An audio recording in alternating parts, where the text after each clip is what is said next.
Hello, everybody. Good day to you. Thursday, August 28th, here in the Philippines, going on approximately 12 p.m. over here. Over here in the beautiful country of Wonderland. Depends on where you are. A lot of beautiful places, guys. Over 7,600 islands. And speaking of islands, my wife recently was in Manila, approximately a week ago, doing another meet and greet. With some good people that we know there. And she was also able to get in contact with her long lost brother, 15 years. She hasn't seen him. Then also her sister in law. It was an awesome trip, beautiful. One of the interesting things that she did see from afar, thank God, was the Taal volcano. Taal, Taal volcano. Wow. Luckily, she was pretty far from it. This volcano is pretty historical volcano. It's recorded a minimum 39 historical eruptions. If you see my eyes wandering, I'm watching the neighbors here. They're passing by waving. Sorry about that. In a little traffic. So it's at an elevation of 311 meters approximately. The last eruptions that they have had, two that I checked on, December 3rd, 2024. And then the other one was July 17th of this year, 2025. Thank God this last one wasn't bad.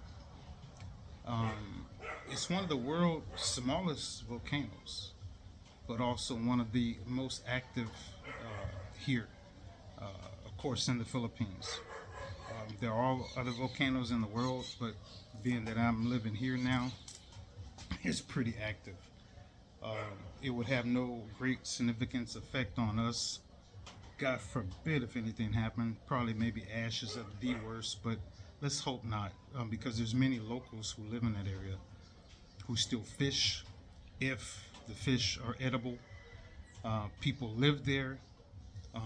If the homes are still standing or their huts or whatever they may have, because this last volcano eruption that they had, it was pretty devastating, as we all know. And maybe some of you have been there before and explored the place. I know this place has a special trail. You walk up the mountain, you walk down the mountain. You can go in the water and swim. Yes, swim. There was a couple I seen on YouTube. I don't know how long ago they were in the water. It had to be some time ago. It's the water is just horrible. Sulfur, acids, bacterias, you name it. Everything is not healthy at all. You know, even if there was no eruption, why would you do something like that? You're running a high risk of a health issue. Now I've been in sulfur baths when I was over in Europe, but it was for a very limited time, 5 minutes, and you had to get the hell out of there, or else you're going to be sick. You know. Plus they have big signs: 5 minutes max, get out. You know, you just can't stand there long. Honestly, I didn't have any benefit from doing it. You know, it was just to try it. Excuse me, just to try it. Would I do it again? Nah, not worth it. So this world's smallest active volcano. It's not that huge, guys. The good thing about it is they monitor it. They have solar power monitors, which is an alert system in case anything happens. It is to alert the natives there who do live in that area that they need to seriously consider leaving if it gets bad. Now, how fast they can get the hell out of there, I don't know. I seriously would hope nobody lives there anymore. And I'm pretty sure most of the people have been there for years. They, first, second, third generation, if not more. Because most of them, that is their livelihood. They fish there. Like I mentioned, I don't know if they can fish there now, but I don't think I would. The fish are no good or whatever else they're pulling out of this water.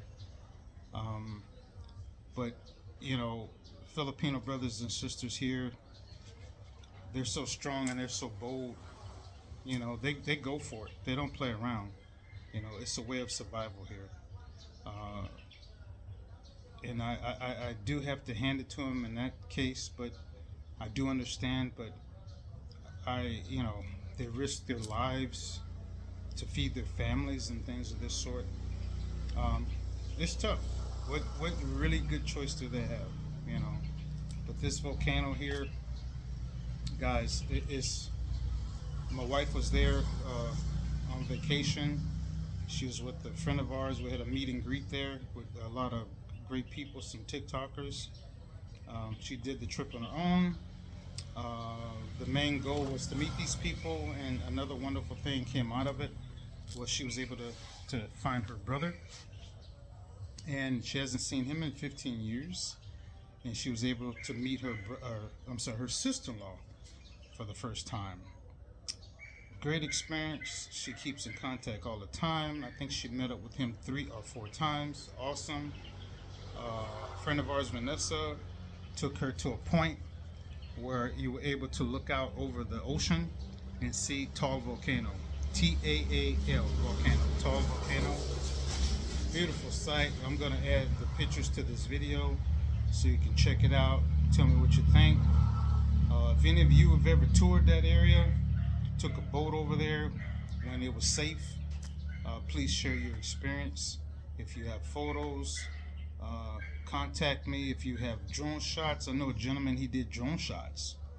He flew his expensive drone out over the volcano as far as it could go. He had it on automatic return, or I guess you set it automatically returns when the battery gets low. It damn near didn't make it back. He almost lost his drone, and it was, if I remember, I think he paid $2,000-3,000 for his drone. So he got very lucky. He was fortunate enough. He got it back, and he captured some awesome video footage of this volcano over the mouth of it.